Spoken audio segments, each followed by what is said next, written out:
What's your opinion on, because a lot of sellers right now, what they're doing is they're doing pre-inspection reports. What's the biggest difference in a pre-inspection in comparison to buyer inspection? There shouldn't be one, but we're finding huge discrepancies. One report was 10 pages, had 5 pictures.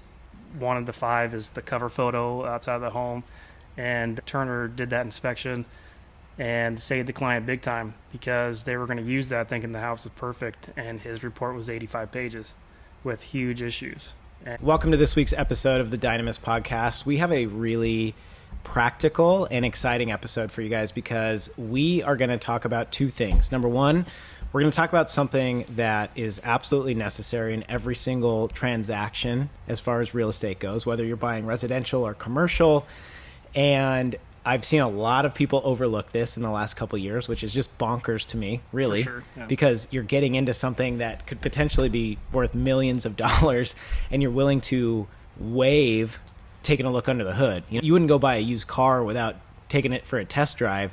So we're going to go through start to finish the process of inspection and why having somebody on your team in your phone book that you can count on, who is a quality company to come, show up, give you the truth, even if you don't want to hear it, could potentially save you from ending up in bankruptcy, especially as an investor or even a first-time buyer who's just really getting out there and stretching themselves. But the second part of this episode, we're going to talk about something that really speaks to me and the large part of this audience is entrepreneurship and growth. And the individual that I have on our show today is somebody that I met out at a barbecue, at a brokerage, actually. We were introduced and I started following your journey on social media and was just absolutely blown away with what you're trying to accomplish. And it's not every day you meet an individual and they're introduced to you as, hey, I'm trying to 10x, 100x where I am coming from. And when you meet somebody like that, when your paths intersect with an individual like that, you have to stop, take a moment and break down who they are, what they're doing, and how they're going to accomplish that. You can't ignore certain journeys like that. And so I'm really excited to introduce our audience to you and to follow along in that journey. Before we kick this thing off, if you don't mind introducing yourself, who are you, the company that you run, tell us a little about your journey, your family, and what you're trying to do. For sure, yeah. Nathan Wilkins, the owner of Highland Inspection Services. We're a residential and commercial property inspection company. We actually do more commercial as of late, which is pretty nice. But generally, we run about 800 to 900 inspections a year. My staff includes myself, plus 5 other inspectors, a office manager, and then my wife helps with payroll. I started back March 2020. Great time to start a business, you could say, at the offshoot of the pandemic. I grew my business unconventional to today's standards of a home inspector. It was knock on doors, go to offices, go to open houses. That was closed. Can't do that. So I'm sitting here with a new license, a new business going, how do I make money? So I went to social media. Not a necessarily big fan of social media, but here we are. And it was a learning curve I had to kind of overcome. I had to break out of my shell to establish and connect with realtors and brokers and start growing my business. Well, and I had met you in person, so I understood who you were on a personal level very briefly. We met very briefly at an event, and then of course we had crossed paths again at a multifamily investing event up here in the Pacific Northwest. And what really made me want to sit down and have this conversation with you was following your journey on social media. Right. Because initially when I had first met you, I had a couple inspectors in my toolbox. I'm an investor, I buy real estate. I have inspectors that I could call and say, hey man, I'm buying this house. Do you have any availability for me this date? And when I started following your journey, your company, what you guys were doing, using the drones, growing your team, that's what drew me to you. Because I knew I wasn't just talking to somebody who was an expert in their field. I was talking to an entrepreneur who's trying to get to the next level. And of course, I have an affinity to entrepreneurs. So that's what led to this conversation. Because quite frankly, when I asked you if you wanted to come on the show and talk about inspections, it was a coin flip between, hey, should I have this guy or this other inspector that I knew? And what sealed the deal and what I thought was going to bring the most value is I just saw how aggressively you were attacking this market and growing your company. And if you don't mind, I'd be very curious, what is the goal for your company? Do you have a 1, 3, 5 year, what's the growth trajectory look like for you? Sure. My goal now, I would say, is within 5 years to get that 1 million in gross revenue, which is pretty decent for an inspection company in Pacific Northwest. There's about 1,243 licensed home inspectors in the industry, so having a company that can reach a million gross revenue is pretty established, let's just say. We're not far from it, but with a merge, I just acquired a company back in May, so I merged with a competitor in Kitsap County, and with the combined of Highland and folding them into the business now, we are probably on an accelerated path to reach that. However, I'm giving myself 5 years just to be honest, or just to be smart about it. I'll say this, I've set early goals on when I first started the business. It was, okay, maybe in a couple years, let's get another inspector to help me out. Let's say in 5 years when I first started, let's open up a school. Here we are 3.5 years later, and the school's already been around for a year. So you have an inspection school right now? Correct. Okay, let's start with this. Why don't you give me a breakdown of what you actually have going on? Because I don't even know. I don't even know everything that you got. That's fair. So, inspection business, we do residential in the greater Pacific Northwest. We honestly could go Canadian border to Vancouver. And we keep the mountain basically as our kind of eastern range, unless it's multifamily. And then as far as commercial goes, this year alone, we've been in 7 different states doing hotel inspections. And our two biggest have been 200 unit in Olympia and 200 unit Orlando. Orlando was 2 months ago. Orlando, Florida. And the reason why this particular investor uses us is we take everything with us. He doesn't have to sub anything out, or the investment group doesn't have to sub anything out for the inspection. And we do a property condition assessment, so it's more than just an inspection. We give an overall picture to the investor of how the property is functioning, the condition, with sewer scope, with infrared, with moisture meters, all our tools that we have. We use it all. We utilize everything. So the school, the entrepreneur side of me just wants to dive right into that side. Sure, yeah. And I just, so everybody's aware, I'm going to fight that urge for as long as possible, but inevitably we're going to jump into the business just because I think it's insanely interesting.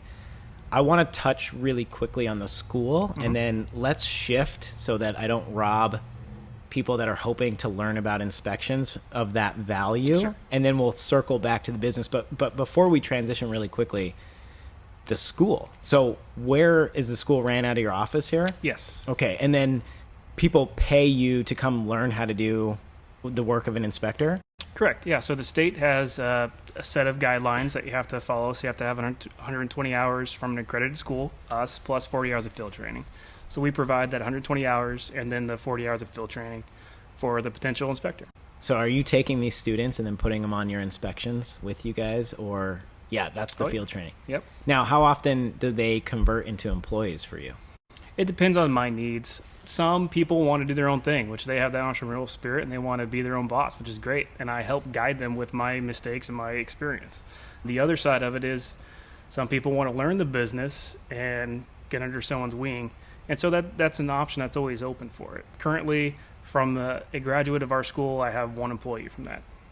So what portion of your gross annual revenue comes from the school specifically? I would say about 30%. That's insane. That's incredible.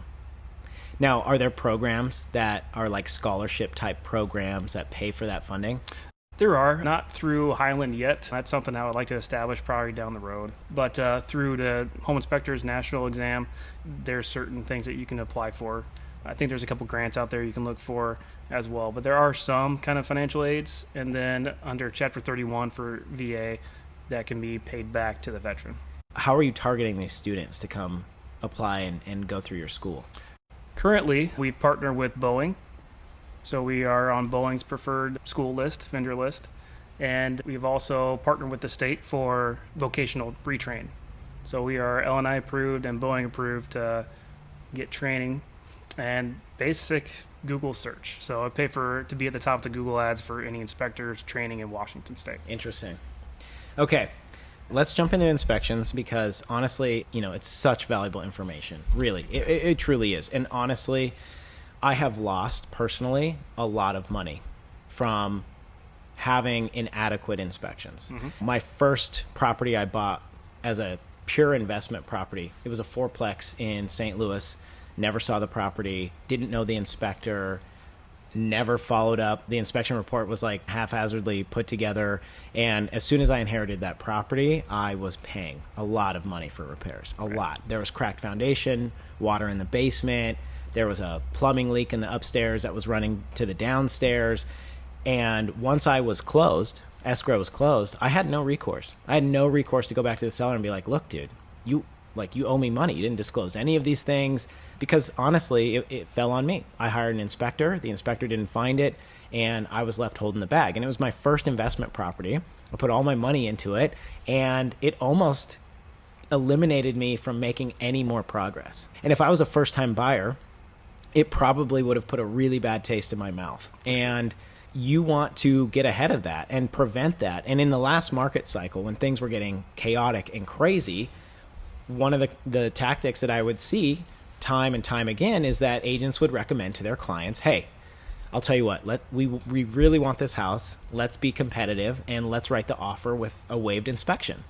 And it's pretty insane to be in a fiduciary role guiding a client who's about to spend $500,000 on a transaction, more money than they've ever spent in their entire lives, and you're advising them not to do their due diligence and look under the hood. And I would love just some insight on your reaction during that time in the market and when that was really happening. What was your experience with that? What were you seeing? And I guess, how did you just take in all that craziness, that chaos in that cycle?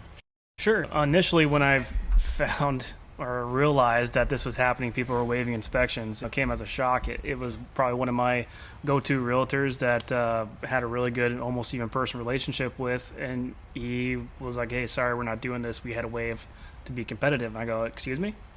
Waive? What? How are you going to do that to your client? So that was a whole kind of different conversation to have with the agent, but ultimately, yeah, it's because they really wanted the house, whatever. To combat that is inspectors generally had to adapt and think outside the box. With the Washington State Standard of Practice, there's what's called a consultation, which is a walk and talk consultation that you can offer to the client, which is no report, and generally it's done before an offer. So that there's no contract between the buyer and seller. However, as the inspector, we can still get on site and do most of what we would do on a full inspection. So walk and talk is cheaper, no reports, quicker for the inspector. We're on site.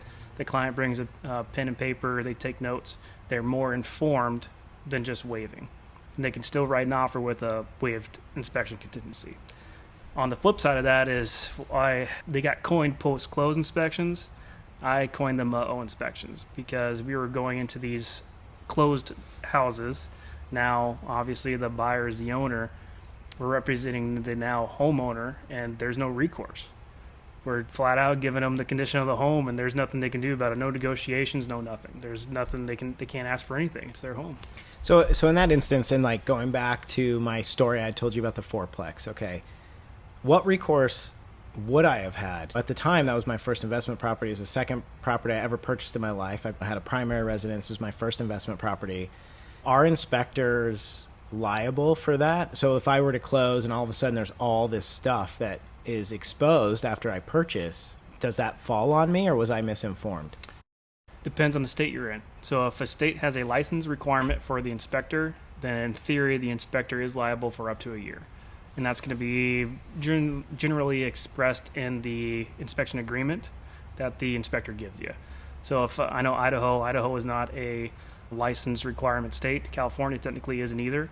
So any inspector could do inspections in those states. It's just the agreement that they give you prior to the inspection of what protects you, what protects the inspector. So in theory, you did have recourse if you knew about it against the inspector. Interesting. Yeah, I wish, and this is why having access to resources, tools, education prior to going into these purchases really makes you a more informed and more powerful buyer. Right. And there was nothing like that when I bought my first investment property. There wasn't social media, which is why things that you're doing, having your presence on social media, just being informative and educational, is so empowering to new buyers. And I'm sure it's why you're picking up so much traction, because individual buyers can weigh the advice that they're given from their agent against you coming from the actual source and making a more informed decision of, is this something that I actually want to do or not do? And I would probably wager a bet that you have never done an inspection where something didn't come up. Just in my experience, Correct. There's always something. Even on new construction. Even on especially on brand new construction. Because oftentimes we're rushing at the end of the finish line. There's exposed wiring, or who knows. There's a whole punch list of items. That's another common myth that I hear agents oftentimes misguiding their clients on, is you don't need an inspection on new construction. That often comes from the listing agent. Mm-hmm. However, it's just garbage. It's just garbage advice. Correct. So can you walk us through when you show up for an inspection? And I guess we can do two sides here, because I have a lot of investors that buy largely single family residential, mm-hmm. but a large portion of this audience, they have a bigger portfolio. They buy mm-hmm. larger multifamilies, commercial properties. Can we just talk about the process of the inspection, things that are oftentimes overlooked from maybe other inspection companies that you provide that others don't, and what we should really be cognizant of coming into an inspection, what that process looks like, and what to expect as a client that's going to pay for this? Sure. So our biggest thing is trying to give you the most information up front as we possibly can. Remember, we're on site for, if it's a single family, 2.5, maybe 3 hours, to bigger, maybe 6 hours total on like a 200 unit or so. So there's still stuff that we're not necessarily seeing everything, but our job is to try to find everything. And we are very detailed oriented. That's the whole kind of why people become inspectors, or in the trades want to be an inspector, is because you like that attention to detail, or you have that attention to detail that helps you pick up on just the small little things, or a small crack and say stucco. Well, we're getting on site. We're taking the property in. So if it's a single family, we're going to walk around it. We're going to take just a general kind of snapshot of, okay, this is the condition it's in currently. There's a deck. There's exterior crawl space access. I'm just kind of, hey, there's an exterior clean out, or there is an exterior clean out for the sewer scope I'm about to do. So I'm getting in the crawl space, or I'm pulling a toilet, that sort of thing. I'm just getting things set in my head of what I'm going to have to do during this inspection. And generally, first thing most inspectors do, especially for Highland, we'll get on the roof. If it's a commercial property, we utilize drones, or our biggest thing is trying to find that maintenance director or the maintenance guy and say, hey, where's your hatch? Do you have a ladder, especially on out of state? We do rely heavily on the maintenance staff to get us places for ladders and such. However, most of the time they have them. And we'll access the roof and get on there, or we'll send our drones. Out of state, we take our drones and our sewer scopes. That will be jumping ahead a little, that'll be the biggest thing that we offer that most don't, per se, in a kind of a package deal, is sewer scopes, utilizing drones, and thermal imaging. That's all encompassed in providing the overall condition of a property. So as we're on site, we're doing the roof, we'll do the exterior, we'll do the interior if it's a commercial property. The standard is 33% of the overall total. So if it's 200 unit, we're doing 66 units. We're inspecting those completely. Now, if we are walking through, if it's a hotel, I'll say this, we're inspecting every empty room that's available. Generally, it's going to actually roughly be about 30 to 40% that are empty. If it's a current apartment, we'll do 33%. If we can get in the others, or the door's open, we'll take a peek in. We don't want to miss that mold sitting in the ceiling, or mold under a bathtub or something like that. That's not in a unit that we didn't inspect. However, majority of the time, there is one problem in every unit. The same problem has mold, or the same unit has more units have mold. You find the same issues over and over. And that's good for calculating costs for renovations. It's good to get already a general list. Now, if we're walking on the exterior, and I'm taking mental notes of how many windows need to be repaired, and that will be in the report. So you already, with our report, you're getting a cost assessment on, hey, these windows or these panes need to be replaced. On a commercial property, we're allowed to do cost projections, and if the client requests that, we will add that, the cost projections for our potential renovations or projects if they don't have a contractor on site. But we're doing the exterior, and then we'll do attic or crawl space. And what we're really looking for in the attic is microbial growth and poor ventilation, and crawl space is water intrusion and rodents. And that kind of sums up real big on jetting back and forth between residential and commercial. So it sounds overall it's very similar. Your process is very similar. It's just on a bigger scale with the commercial side. Correct. I'm curious on a couple things that you mentioned on the commercial side. You had mentioned you generally want to inspect 33% of the available units on a multifamily. How is that determined? Is that something that is pre-negotiated? Or? Yes, and if the client wants all of them, we'll do all of them. Okay, so you can do 100%, but Oh, typically the industry standard is you do about 33% of the units, just to get a general idea. As far as the cost projections and what you're meaning by that is, hey, we found this thing, we think it's going to cost this much to fix. How are you staying current on those cost projections? Because that's something that is constantly moving. Constantly changing in different markets, right? If I'm in different states, I may not know. So it's having contacts with some of the local general contractors, utilizing some of their contacts in different states. For a while, we use Repair Pricer, which is a third-party consultant that creates it themselves, and their numbers are actually pretty decent for being out of state and understanding the different zip codes. They go by zip code, so there's different ways of doing it. Either we can take our time and do it, or if the client wants it quicker, then we'll basically send it out to a third party. Oh, okay. Yeah, that makes a lot of sense.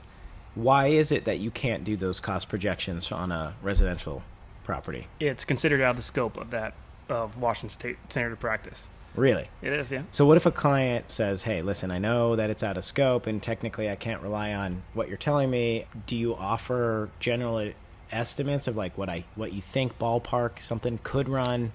Oh, yeah. In general conversation, we can do that. They're from Repair Pricer. We're using that quite a bit during the summer. And it was, if the client wanted that report, or it actually was sent to the agent, if the agent wanted that report, they could elect to get that, and it would give them a breakdown, basically. Handyman cost is $750, plumber cost is $2,000, based on the defects that were called out in the report. And that could help them negotiate on the back end and give the client a better idea of, hey, this is what it's going to cost to repair. I can take a couple steps back. As far as in residential, we would be liable for that as the inspector to say, hey, this is what it would cost. Yeah. And for us to just give it to a third party, such as Repair Price, we're currently not using them at the moment, but not trying to give them any business. But for a third party to give that to the agent or the client, it's better liability on us, or less, I should say. Yeah, I would assume it probably has something to do with the assumption that the residential buyer is probably less educated than the commercial buyer. Correct. And so if you gave them bad advice, it puts them in a more presumptuous situation than somebody who's a professional buying a commercial piece of real estate. Right. It's probably what it comes down to. Right. Those thermal tools, those thermal imaging tools that you were talking about, that's something that's really cool. It's something that I have seen recently. It's newer in the scene, I would say. Not newer per se. When I bought my first investment property, nobody was doing thermal imaging. Right. What are the biggest things that you're finding using that tool? I'd imagine probably energy loss, right? Energy loss, there's 3 or 4 main things that we can find with that. It's going to be energy loss, leaks, moisture, and pest infestations, bees plus rodents, etc. Especially like bees in the walls. They're really hot. Their hives are really hot. So we can see that thermal imaging. It's a thermal anomaly, and it's actually determining the delta T, which is a temperature differential, providing that thermal anomaly that the camera can pick up through its lens. So it's interesting to use, because it's a whole fun science that if you don't know what you're looking at, don't use it. But if you do, if you are educated, it's a great tool. Yeah.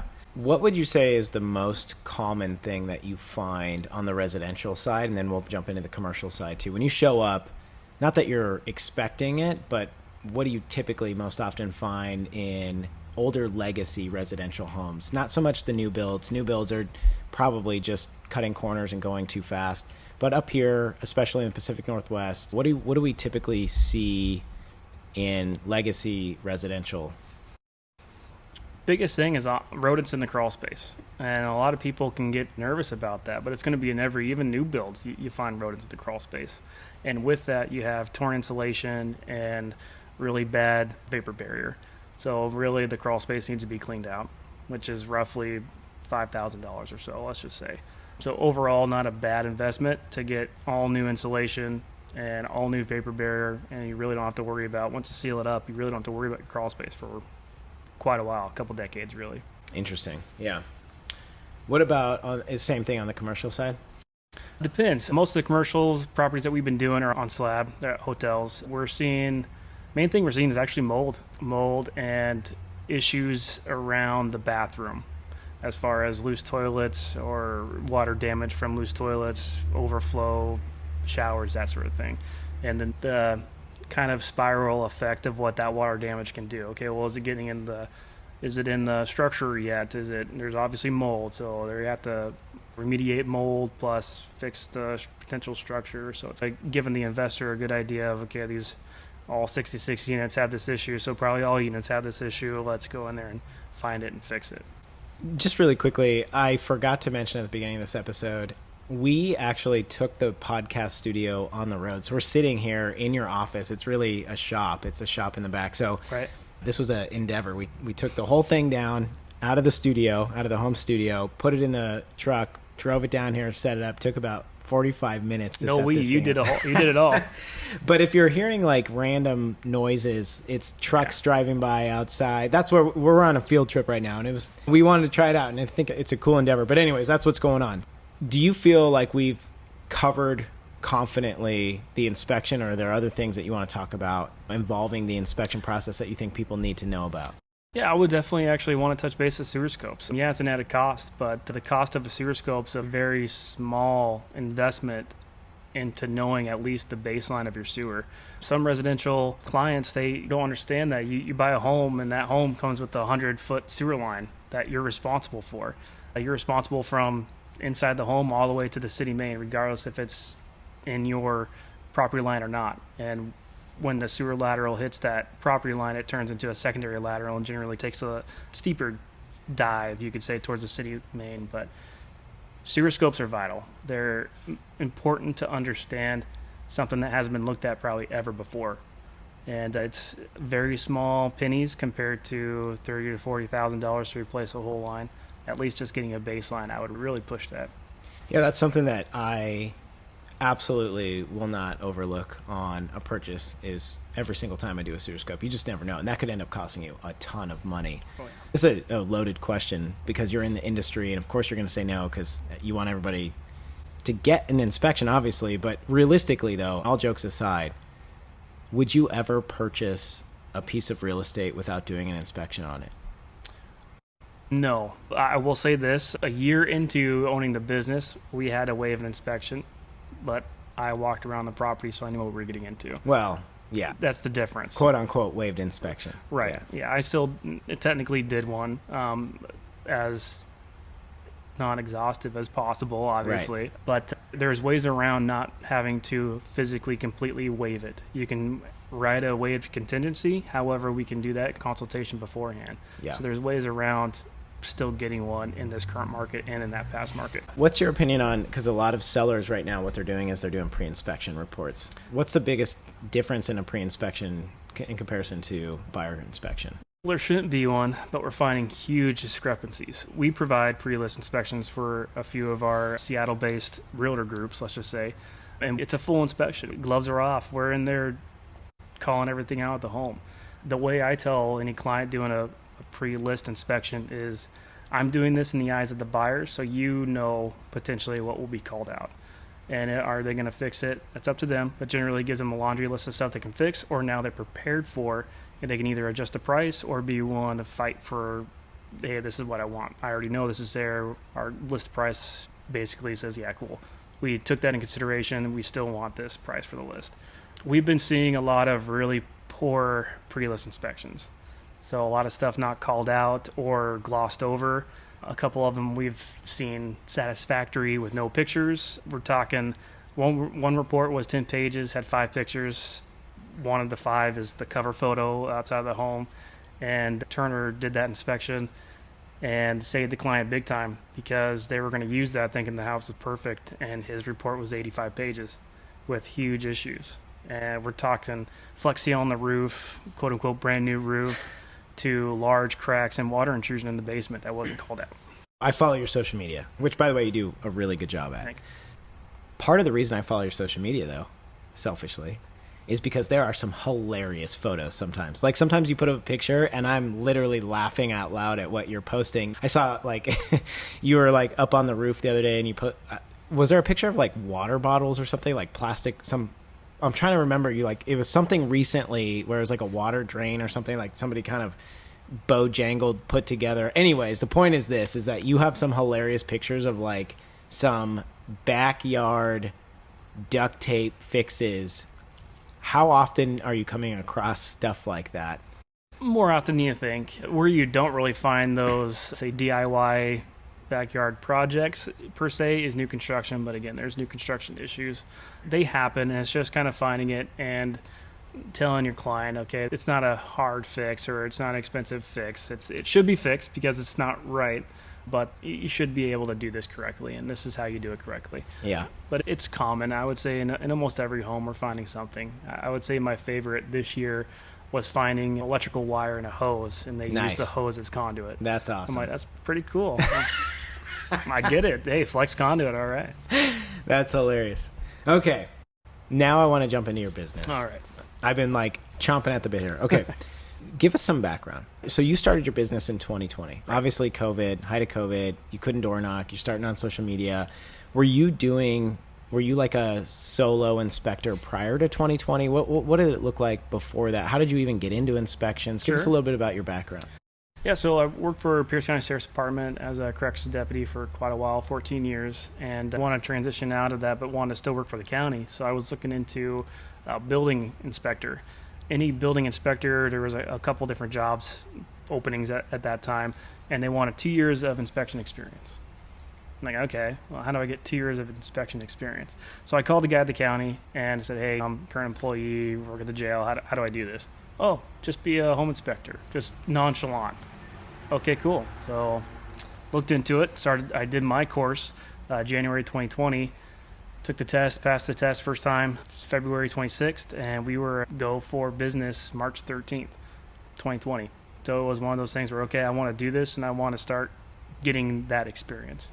Fast forward, say 6 months, turned out home inspection, owning your own business is more lucrative than working for the county.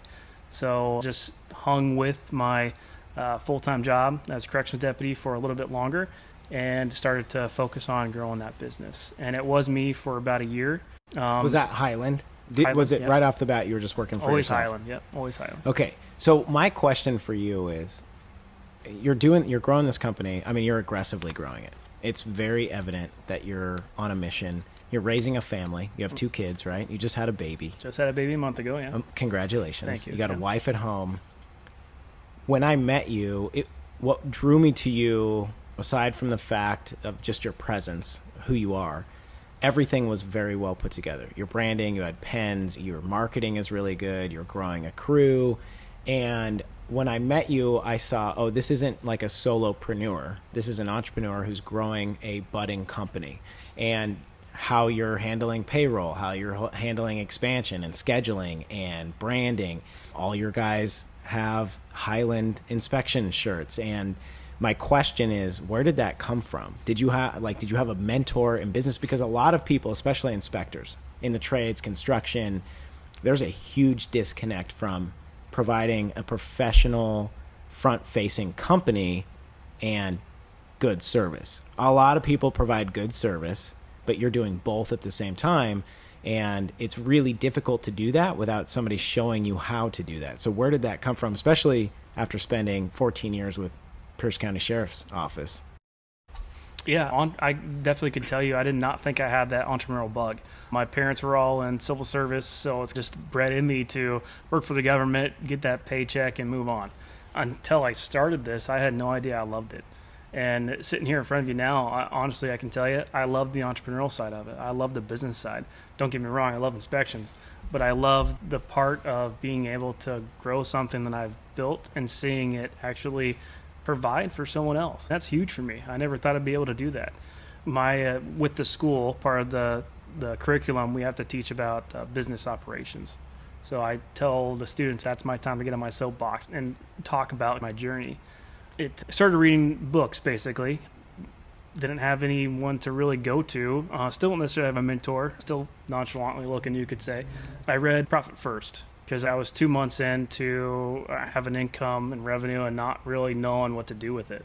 I had a checking and a savings account. I'm like, okay, cool. The business is a checking and savings account. What do I do with this? How do I pay myself? How do I set aside money for operations? So I started basically with Profit First and went from there. There wasn't too many other books per se that I focused on. I don't even know how to pronounce his last name, but Mark Markowitz, I think is how he says it. His chain of books, or his line of books, is actually very set for beginner entrepreneurs. And they set me in the path of understanding this is a business and I need to treat it as such. And a small mentor, I would say, is the owner of the company I purchased or bought out back in May.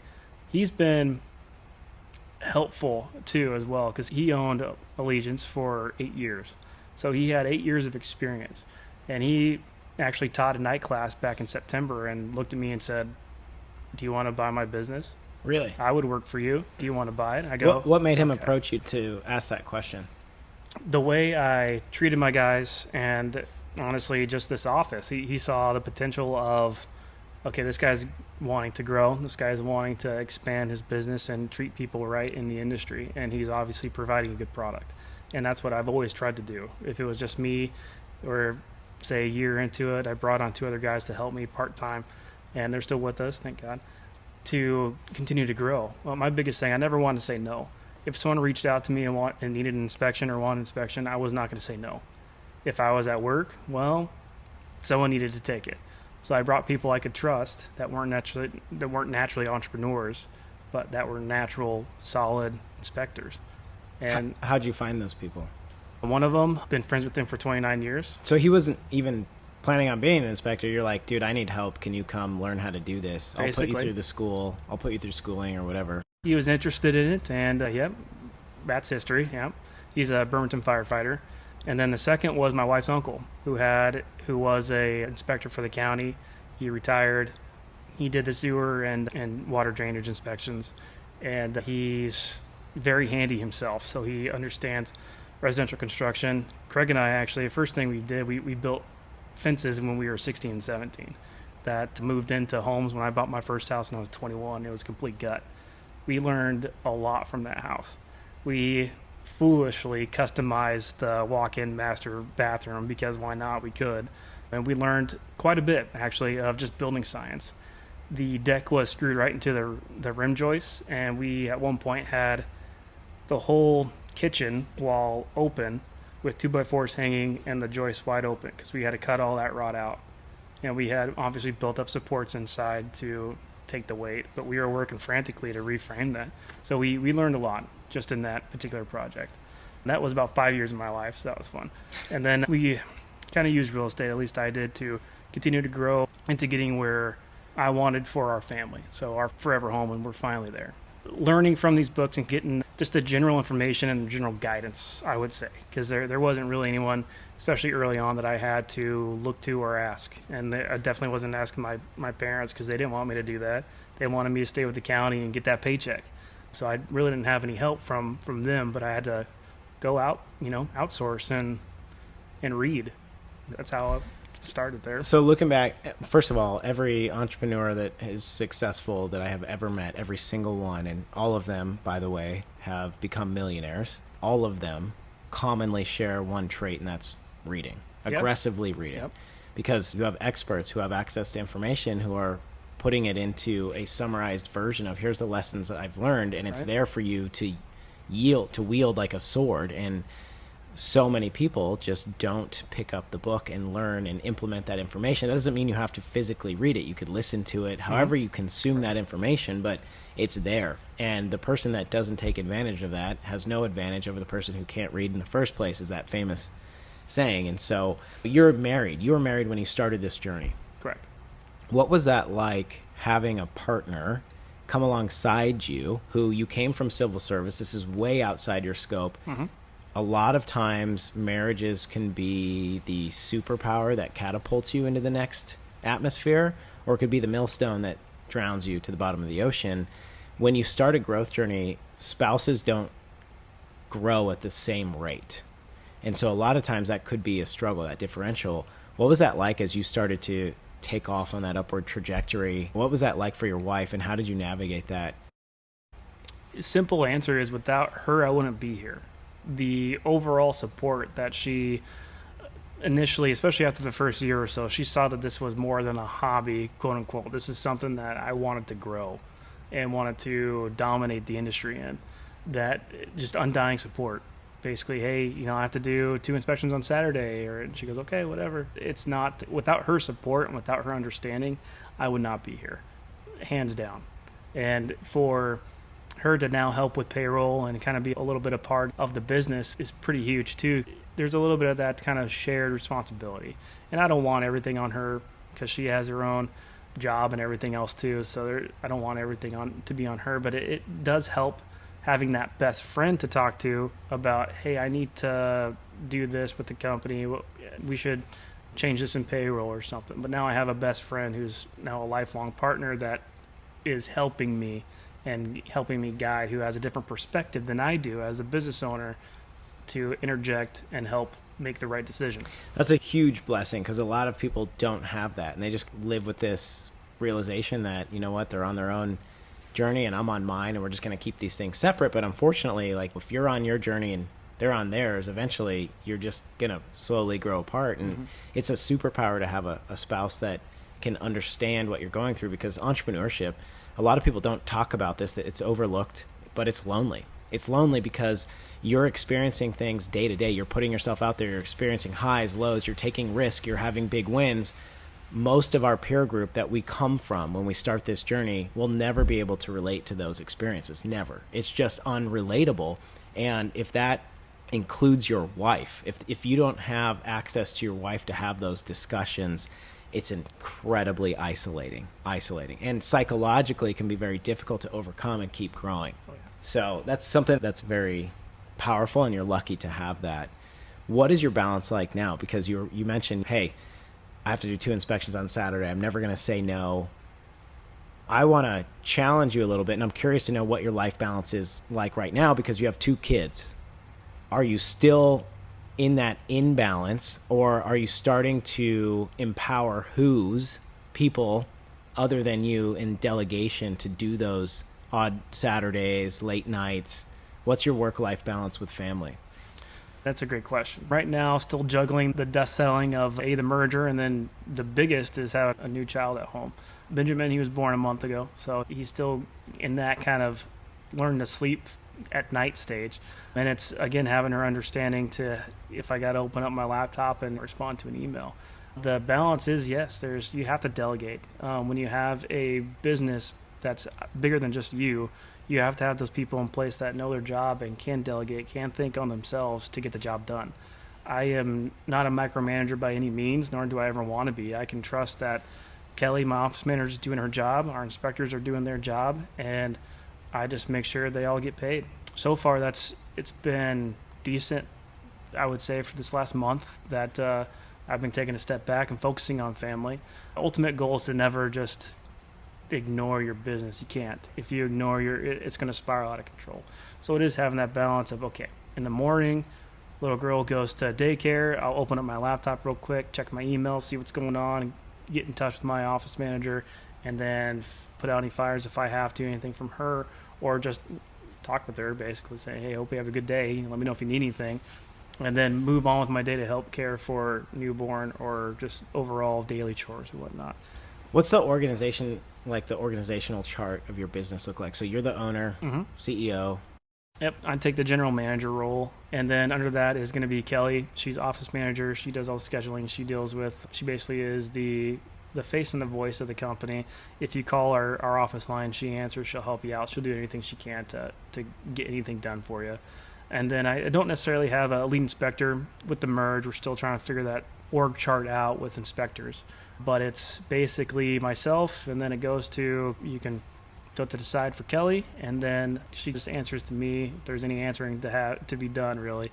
And then it's me with my inspectors. So I'm the manager of them, and that's a new taste for me, you could say, because with my first crew, besides Turner, they're all part-time. So it was just an at-will basis. Yeah. Hey, can you do this? Hey, can you do this? With Turner's probably one of the best. If I can clone him and get 5 of them, I would. He is so willing to work and just do the job and get it done.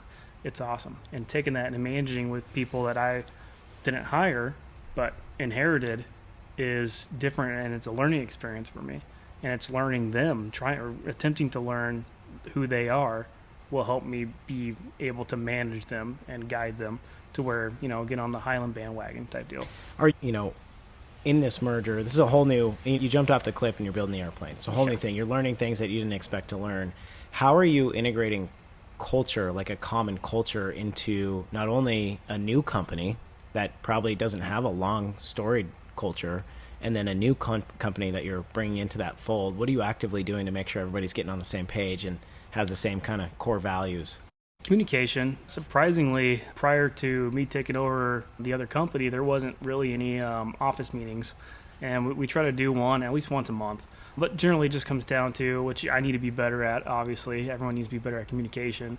This last month, probably could have done a little bit better, but newborn, family takes priority. For sure. Let's just say that. But just being in contact and reaching out, seeing if they need anything from me and that I can solve, or if they need new equipment, or if they need anything, just let me know. And then trying to get more of that, some one-on-one time, and then integrate them with my current inspectors to them feed off each other or bleed over the culture. Yeah.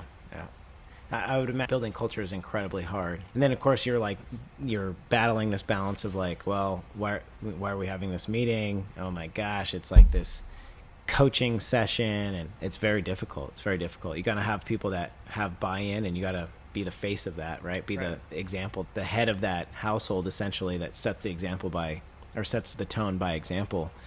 Last question I have for you, and then we'll wrap up here. This has been really fun for me just to learn about you and your progression. For me, it's very admirable, especially your journey coming from civil service. I came from civil service myself, so I understand how terrifying it is to make that leap, especially when you have what they call the golden handcuffs, insanely good benefits, that very comfortable job that pays you just enough to not pursue your dreams. So I have a lot of respect for especially people like us that come from civil service in particular into entrepreneurship.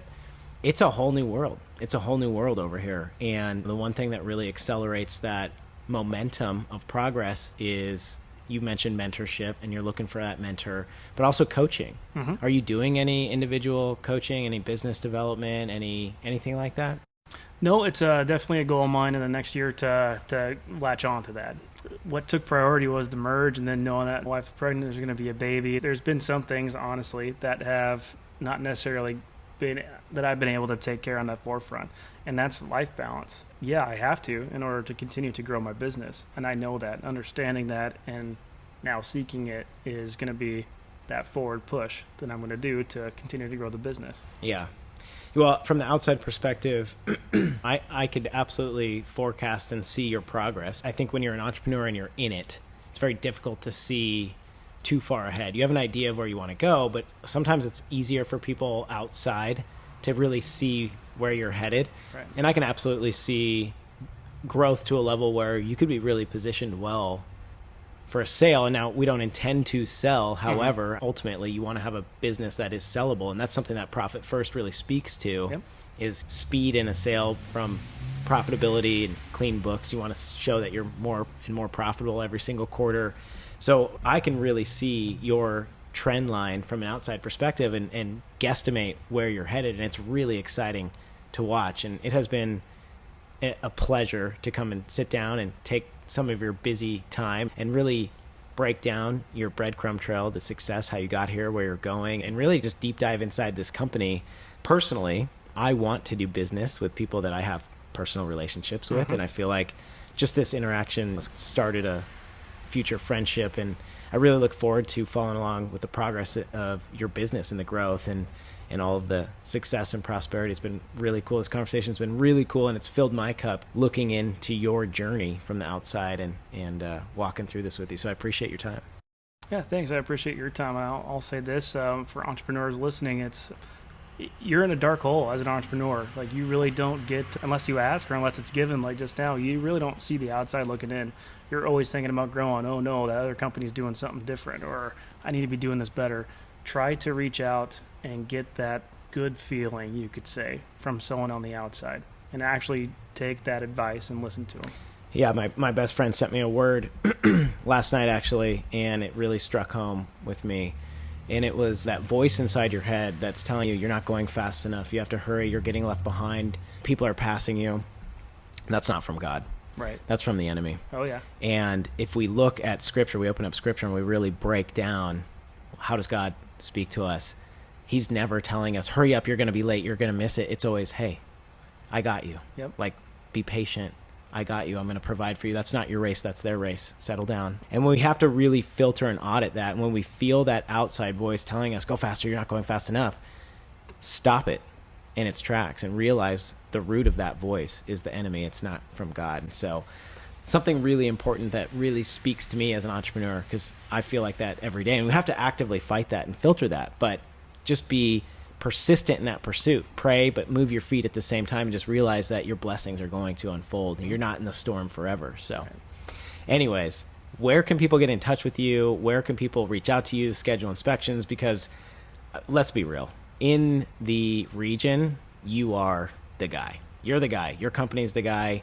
If you're going to get an inspection, you might as well get it from the best company around. So how can people get in touch with you? Yeah, a couple of ways. So you can call our office or go online. Kelly at, I don't know, I can give the number if you want. But, yeah, give it. Yeah, 253, now I got to remember it, 858-1410 is going to be the office line. My personal cell phone number, and please reach out if you need it, is 253-376-6659. And you can also get us online at .com. Come on, give us what got the business growing, the social media. Oh, that's right, yeah. And the handle, quote unquote, is Highland Inspection Services, and that's on Instagram. Yeah. And it's pretty hilarious. Sometimes they have some funny stuff on there. And you guys are always out working. You guys are busy. We are, yeah. I mean, working. We try to be respectful when it comes to social media, but we also understand humor sells, and we find some fun stuff. So yeah. I would double down on the humor. I think it's hilarious. That's why I follow your account mostly. Yeah. Anyways, I hope this brought value to you guys. Everything from the entrepreneur who's growing their business all the way to the first-time buyer who really has no idea what to expect in an inspection. Yeah. I would encourage you, if there's anything that piqued your curiosity, reach out, because he's a great guy and he's more than willing to sit and answer any of your questions, and he's going to take care of your needs. So appreciate you guys. We will catch you on the flip side. See you next week.